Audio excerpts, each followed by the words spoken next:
Hey guys, this is Modelman and welcome to another episode of Modelman Animation. In my FAQ playlist, I answer the questions that you ask in the comment section of my tutorials. Today we're gonna answer this question.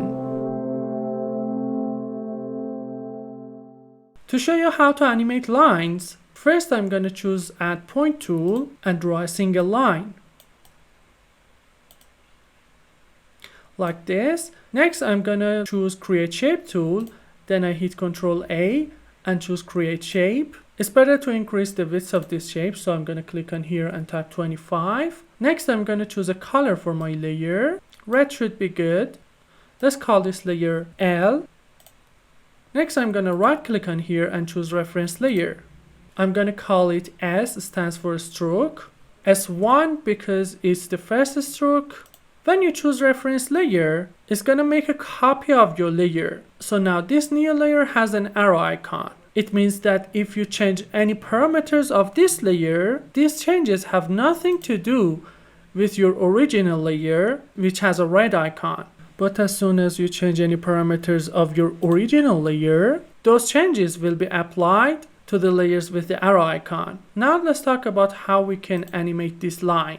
First I'm gonna choose a black color for it. Next I'm gonna choose a stroke exposure, and to use this tool I'm gonna hit Ctrl A because you have to select all of the points, and I'm gonna type 0 here, and to animate it I'm gonna go to frame 1, and because we have two numbers here, when you want to create a keyframe for them, because they are two numbers, Moho may only create a keyframe for one of them and not both. To make sure that both of these values are going to be stored into your keyframe, it's better to change them to another value and then change to the value that you want. In Moho 13 and higher, you can drag on the values to change them. It's a very fast way to do this, but if you're using Moho 12, you can only click and type to change any value. Now I'm going to set it 1 and then 0 and do the same thing for the other keyframe. Next I'm gonna click on here and type 100 for both of them. And then I'm gonna click on here and type 100 and 90. And then I'm gonna click on here and type 10 and 0. And let's play my animation. To repeat your animation, you can hold down the control and right click on here and play it again. See?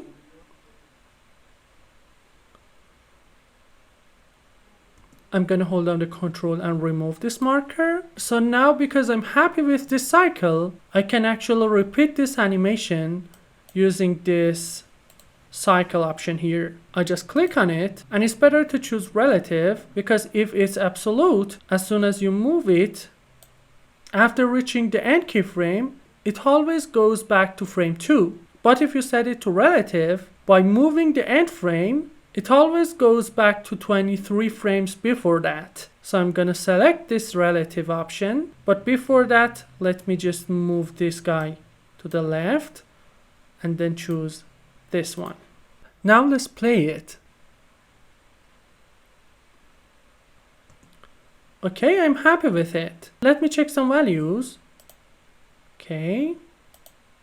See these values up here? It's okay. Now I'm going to duplicate this layer and just shift the animation to the right. See?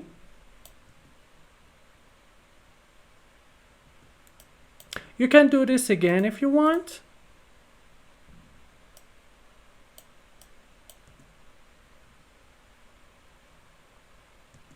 Now I'm gonna click on this layer.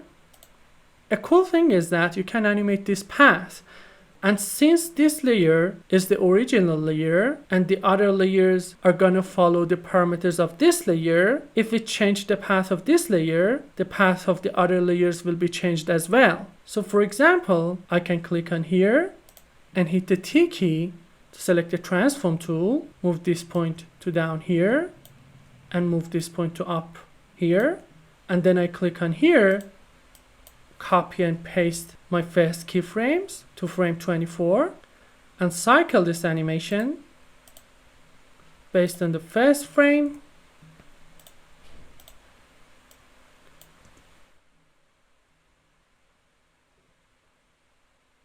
you can see that the rest of the lines, the black lines, will follow the red line. You can change the speed of their animations by holding down the Alt key while all of the frames are selected. See? Or you can choose a brush for them, like this one. Let me hit Q to select the select shape tool and choose a brush for them.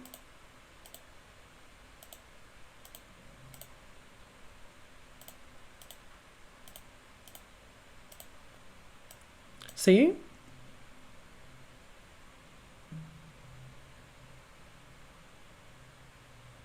Now we have some brushes moving on this path. Alright, let's go to the next example. In this example, I want to choose none for my brush and choose a pink color and select circle to draw and draw a circle. By holding down the Alt key, you can draw from the center, and by holding down the Shift key, you can draw an actual circle. I'm gonna hit Q, select this circle. I don't want a stroke for it, so I just remove the stroke and call this F, stands for fill. Next, I'm gonna create a reference layer again. Let's call it stroke 1. This one is actually the stroke of the same shape. So we have the stroke for this layer and the fill for this layer. See? For the closed path, I'm going to show you how you can create a line that continuously moves throughout this path. First, you have to choose stroke exposure. Then I'm going to hit Ctrl A to select all of the points. Next, I'm going to click on here and type 0. And to animate this layer, you have to go to frame 1. Make sure the value 0 is stored into this keyframe for both of these values. Then I'm going to go to frame 11 and type 10 here. Again, I'm going to change this value to store it into this keyframe. Next, I'm going to click on here, frame 101, and type 100 for end percentage and 90 for start percentage. Next, I'm going to go to frame 111 and type 100 here. And also make sure that this one is stored as 100. Let's take a look at our values. This one is correct. This one is correct. And this one is also correct. We go back and play this animation.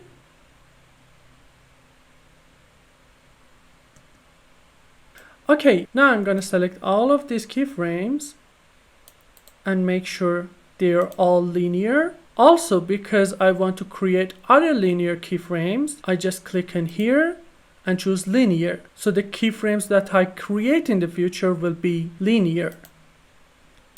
And then I duplicate this layer and hit enter to confirm its name. Then I'm going to click on here to deselect all of the keyframes. Next, I'm going to select these keyframes, except the first one, and move them to somewhere around here. Then I try to follow the animation to here. And I want you to take a look at the length of this line here. If we go to next keyframe, the length of it will be changed. To avoid this, I duplicated this layer and now I move these keyframes. And since the first frame that we see, the stroke of this layer is after this keyframe, I'm gonna just move it one frame to the left. And now let's watch the length of it. See? Let me play it for you.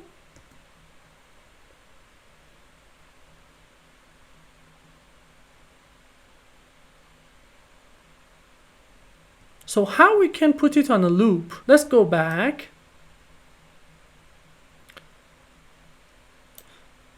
First, I'm gonna find the first frame that this line actually starts to move. And that frame is 13, see? So I hold down the control and click on here. Then we go until we reach the first frame that it has not started to move yet. We hold down the control and right click on here and let me play this animation for you.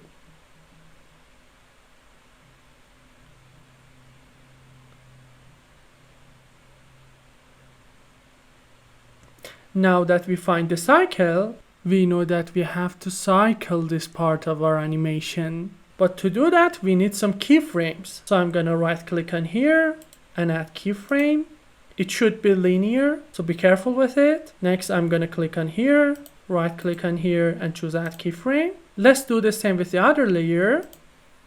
I'm gonna click on here, right click, choose add keyframe. And I have a keyframe for this one, so we don't need to add one. The next thing that I'm gonna do is to move this cycle to the beginning of our animation. Since we have some keyframes here at the beginning, we just have to select them and delete them because we don't need them. Let's take a look at this layer. We don't have a keyframe before our cycle, but after it, we have two sets of keyframes. What is the problem with them? Actually, if you have a cycle, and after that cycle you have some keyframes, as soon as your playhead reaches those keyframes, it breaks your cycle, so your cycle will be stopped. To avoid this, I'm gonna delete those keyframes. And then it's time to actually move the cycle to here.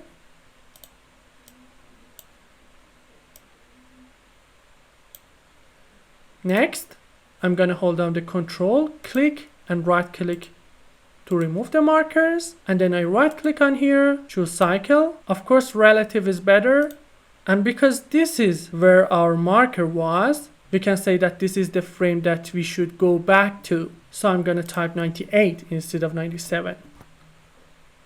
Let me close this and do the same thing with this layer.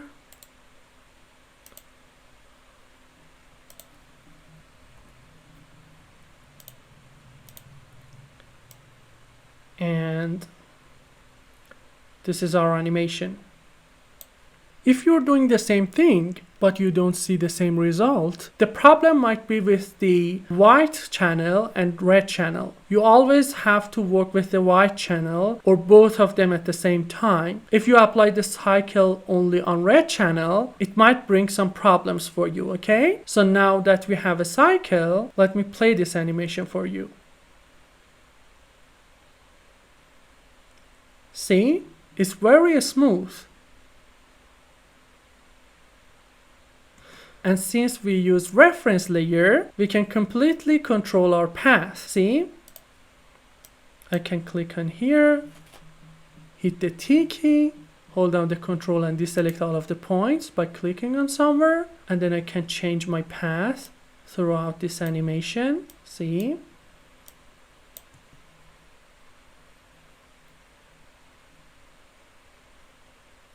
And also, you can change the shape of them. So I'm going to hit Q and apply a brush to them. See? Another cool thing is that you can change the speed of them. If you just hold down the control and select both of them, you can select this channel.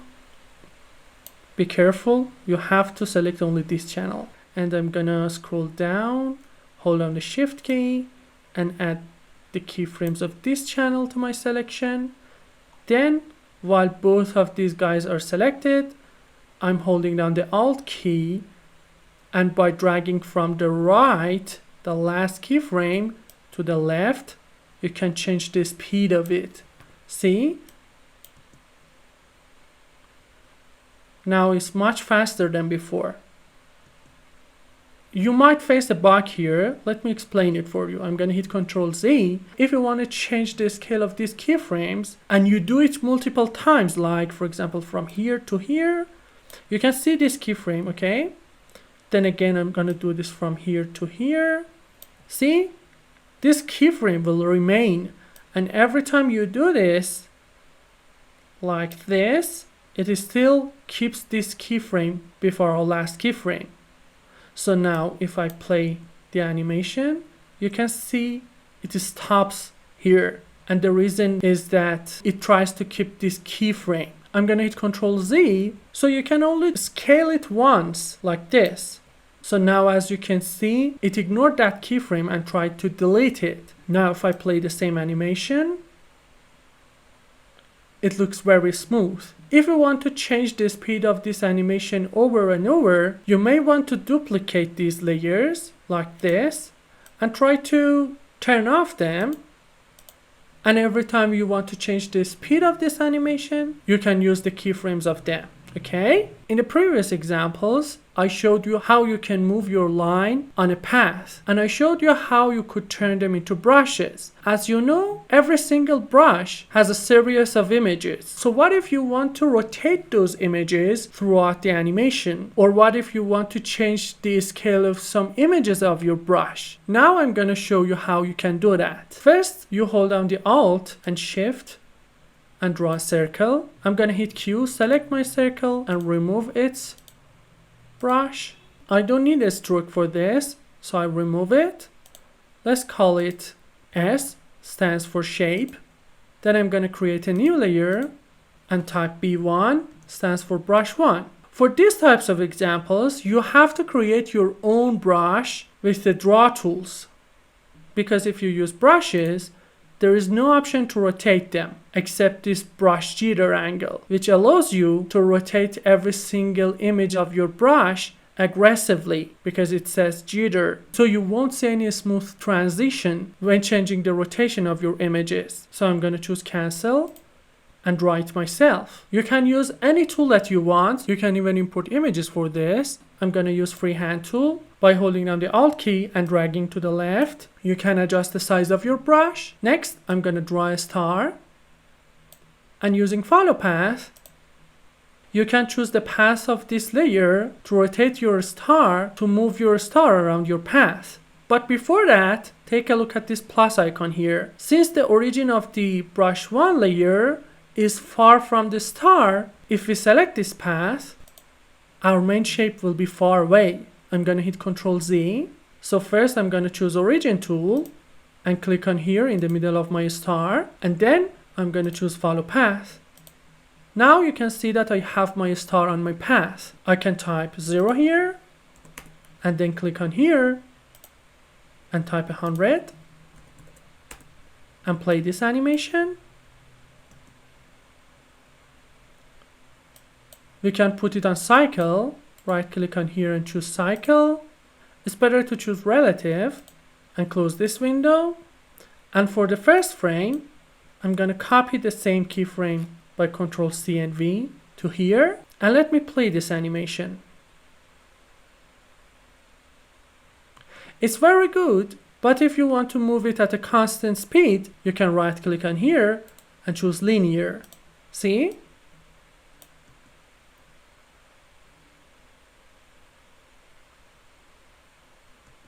Now we can see it moving with a constant speed. So again, we can duplicate the layer and drag to select these keyframes, move them to here. Again, I'm going to duplicate and move them to there.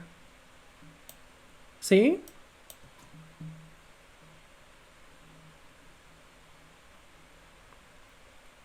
If you want one of them to rotate throughout your animation, you can just click on here, for example, then you choose this one and type a value here, like 360. Let me take a look at it. Yeah, it works. Let me move this keyframe to here and make a copy of this keyframe by Ctrl C and V and take a look at it again. See? It's rotating. You can put it on a loop.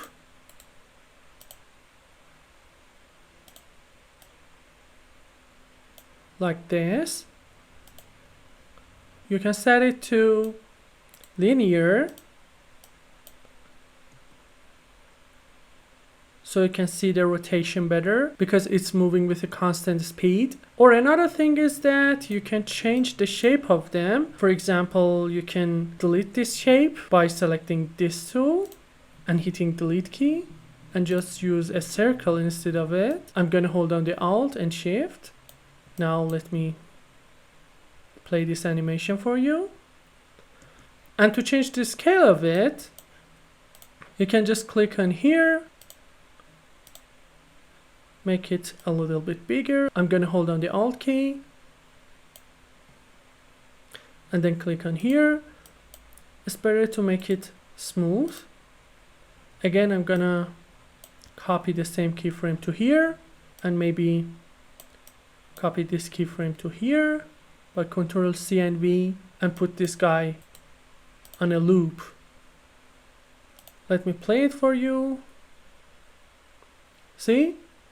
The scale of it is changing.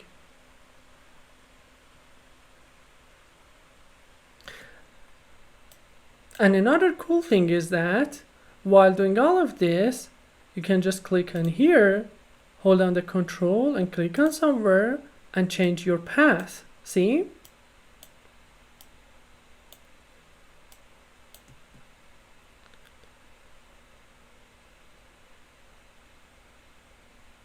And they all just follow the path. Take a look at the beginning of your animation. See? It takes 7 frames for the animation to start all of the cycles. If you want your animation to start from here, you can just hold on the shift key, select all of them. I'm gonna go back to frame 0, otherwise I won't be able to group them. Then I right click on them and choose group with selection. Let's call it stars and hit enter to confirm its name. Then you just hold your right click on this highlighted area and move this group 7 frames to the left, and then play the animation from the first frame. See? This way you can make sure all of your cycles starts from the first frame. That's it, guys. If you have any question, you can ask me in the comment section. I choose the best ones for this playlist and I answer them in a video like this. I'll be glad if you like and share, subscribe for more videos, and see you in the next episode.